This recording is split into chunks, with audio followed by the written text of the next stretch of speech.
నేను doctor Anand Kumar bug, consultant dermatologist, aesthetic physician, American board certified hair transplantation surgeon, KIMS hospital, minister road, Hyderabad. అదే మాదిరిగా నా యొక్క క్లినిక్ వచ్చేసి కాచిగూడ రైల్వే స్టేషన్కి దగ్గరలో ఉన్నటువంటి బర్కత్పురాలో కింది అడ్రస్లో కలదు.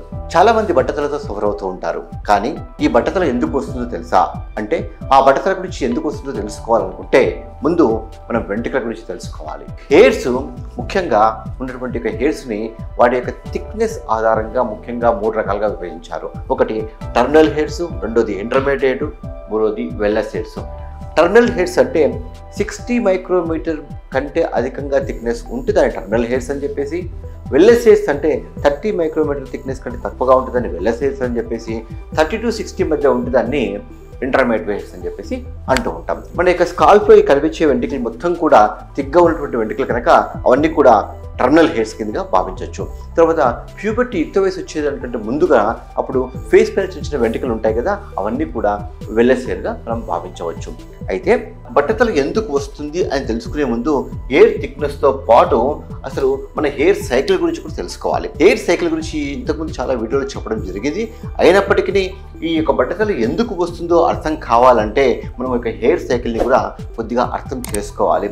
అంటే ఏంటంటే హెయిర్ సైకిల్లో ముఖ్యంగా 3 ఫేజెస్ ఉంటాయి.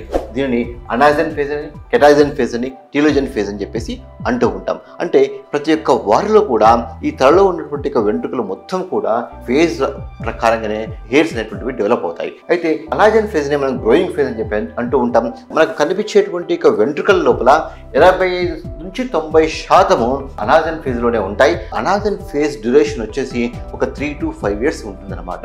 సో ఫేజ్లో వెంట్రుకలు గ్రో అవుతూనే ఉంటాయి. సో అందుకే మనకి హెయిర్ మంత్లీ చాలా లాంగ్గా పెరగడానికి కారణం ఏంటంటే అనాజన్ యొక్క హెయిర్. ఈ యొక్క అనాజన్ నుంచి 3 to 5 years తర్వాత కొన్ని వెంట్రుకలు ఆల్మోస్ట్ ఒక 1 to 3% ఆఫ్ వెంట్రుకలు కెటాజన్ ఫేజ్లోకి వెళ్ళిపోతాయి. కెటాజన్ ఫేజ్ అంటే ఏంటంటే this is called dying phase. ఫేజ్లో వెంట్రుకలు 2 to 3 weeks డ్యూరేషన్ ఉంటాయి. ఉన్న తర్వాత ఆ వెంట్రుకలు మళ్ళీ టీలోజన్ ఫేజ్లోకి వెళ్ళిపోతాయి. అంటే ఏంటంటే this is the resting phase. ఈ ఫేజ్ లోపల వెంట్రుకలు ఇక్కడ స్కిన్ లోపల రెస్ట్ తీసుకోవడం జరుగుతూ ఉంటుంది. సో దానిలో డ్యూరేషన్ వచ్చేసి ఒక 2 to 4 months ఉంటుంది. అది ఒక ఆల్మోస్ట్ ఒక 10 to 15% వెంట్రుకలు ఈ యొక్క ఫేజ్లో ఉంటాయి. అంటే మనకు కనిపించేటువంటి వెంట్రుకలు మొత్తం కూడా అన్ని ఒకే ఫేజ్లో ఉండవు. కొన్ని అనాజన్ ఫేజ్లో ఉంటాయి, కొన్ని కెటాజన్ ఫేజ్లో అండ్ టీలోజన్ ఫేజ్లో 10 to 15% ఆఫ్ వెంట్రుకలు టీలోజన్ ఫేజ్లో ఉంటాయి. బట్టతల అనేటువంటిది దేనిలో ఎఫెక్ట్ అవుతుందంటే మెయిన్గా అనాజన్ ఫేజ్లో ఎఫెక్ట్ అవుతుంది. అంటే ఈ సైకిల్ అంటే 3 to 5 years ప్లస్ ఒక 4 months, ఒక 3 weeks, ఆల్మోస్ట్ ఒక 5 years కాలం తర్వాత ఒక హెయిర్ అనేటువంటిది రాలిపోయేసి మళ్ళీ కొత్త హెయిర్ అనేటువంటిది వస్తూ ఉంటుంది. అందుకే ప్రతిరోజు మనకు 50 నుంచి 100 వెంట్రుకలు ఈ యొక్క టీలోజన్ ఫేజ్లో నుంచి మనం కోమ్ చేస్తున్నప్పుడు కావచ్చు, స్నానం చేస్తున్నప్పుడు కావచ్చు, పిల్లో పైన కావచ్చు రాలిపోతూనే ఉంటాయి. అందుకే 50 నుంచి 100 వెంట్రుకలు రాలిపోవడం అనేటువంటిది ప్రతి ఒక్కరిలో సర్వసాధారణం. మెయిల్ ప్యాటర్న్ బాల్నెస్లో ఏమవుతుందంటే యుక్త వయసు వచ్చేసరికి మనకు ముఖ్యంగా పురుషుల లోపల మెయిల్ హార్మోన్స్ అంటే టెస్టోస్టెరాన్ అనేది రిలీజ్ అవుతుంది. ఈ యొక్క టెస్టోస్టెరాన్ హార్మోన్ వల్ల ఏమవుతుందంటే DHT డైహైడ్రో టెస్టోస్టెరాన్గా మారుతుంది.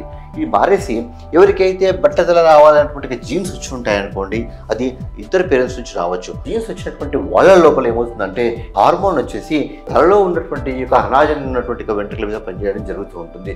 సో పనిచేయడం జరగడం అనేది ఏమవుతుందంటే ఈచ్ సైకిల్లో సపోజ్ అనాజన్ యొక్క వెంట్రుక మన యొక్క ఏజ్ యుక్త వయసు వచ్చేటప్పుడు మనకి యొక్క ఏజ్ జనరల్గా 15 to 20 years ఉంటుంది. కనుక 15 to 20 years ఉన్నప్పుడు మన యొక్క హెయిర్ యొక్క థిక్నెస్ ఇక టర్మినల్ ఫేజ్లో అనుకున్నప్పుడు మినిమం ఒక 60 మైక్రోమీటర్ ఉందని చెప్పేసి అనుకుందాం. మన యొక్క హెయిర్ అనుకున్నప్పుడు హార్మోన్ వచ్చి టర్మినల్ హెయిర్ మీద పనిచేసినప్పుడు అప్పుడు హెయిర్ యొక్క థిక్నెస్ 60 మైక్రోమీటర్ నుంచి అనదర్ 5 yearsలో అంటే 20 to 25 years వచ్చేసరికి అప్పుడు అది 50 మైక్రోమీటర్ అంటే థిక్నెస్ కొంచెంగా తగ్గుతూ ఉంటుంది. అనదర్ సైకిల్ లోపల ఏమవుతుందంటే 25 to 30 years ఏజ్ వచ్చేసరికి 50 మైక్రోమీటర్ ఉన్నటువంటి హెయిర్ యొక్క థిక్నెస్ 40 మైక్రోమీటర్ అవుతుంది. అనదర్ ఒక 30 to 35 years వచ్చేసరికి 40 మైక్రోమీటర్ ఉన్నది 30 micrometre, 20 micrometre, 10 micrometre. As age advances hair యొక్క థిక్నెస్ అనేటువంటిది గ్రాడ్యువల్గా తగ్గుతూ పోతూ ఉంటుంది. దీనినే మినియేచరైజేషన్ అని చెప్పేసి అంటూ ఉంటాం. సో ఈ విధంగా హెయిర్ యొక్క terminal hair less than 30 micrometre size అంటే వెల్లస్ హెయిర్గా ఎయిర్ యొక్క సైకిల్ పెరిగే కొద్దీ, ఏజ్ పెరిగే కొద్దీ ప్రతి ఒక్క ఎయిర్ యొక్క సైకిల్కి థిక్నెస్ అనేటువంటిది గ్రాడ్యువల్గా తగ్గేసి పలసబడేసి రాలిపోతూ ఉంటుంది. అప్పుడు దాన్ని మనము బట్టతల అని చెప్పేసి అంటూ ఉంటాం. అయితే మనం గుర్తించాల్సినటువంటి విషయం ఏంటంటే ఎక్స్ప్లెనేషను అర్థం చేసుకోవడానికి మాత్రమే చెప్పడం జరుగుతూ ఉంటుంది. ఫేస్ అనేటువంటిది ఇలానే ఉండాలని అవసరం లేదు. కొందరిలో స్పీడ్గా ఉండొచ్చు, కొందరిలో స్లోగా ఉండొచ్చు. ఇది ఓన్లీ అర్థం చేసుకునే విధంగా, అందరికీ అర్థమయ్యేటువంటి విధంగానే క్లుప్తంగా వివరించడం జరిగింది. ప్రాసెస్ మరి తలలో మొత్తం జరుగుతూ ఉందా అంటే కాదు. అది దీని యొక్క జీన్స్ మీద ఆధారపడి ఉంటుంది. కొందరిలో ఓన్లీ ఫ్రంటల్ ఏరియాలో జరుగుతూ ఉంటుంది, కొందరి లోపల వర్టెక్స్ ఏరియాలో జరుగుతూ ఉంటుంది, కొందరిలో ఫ్రంట్ నుంచి వెనక్కి వరకు మొత్తం ఒకటేసారి జరిగేటువంటి అవకాశం ఉంటుంది అన్నమాట. ఆ యొక్క ప్రాసెస్ని బట్టి బట్టతలను కూడా క్లాసిఫికేషన్ చేయడం జరిగింది.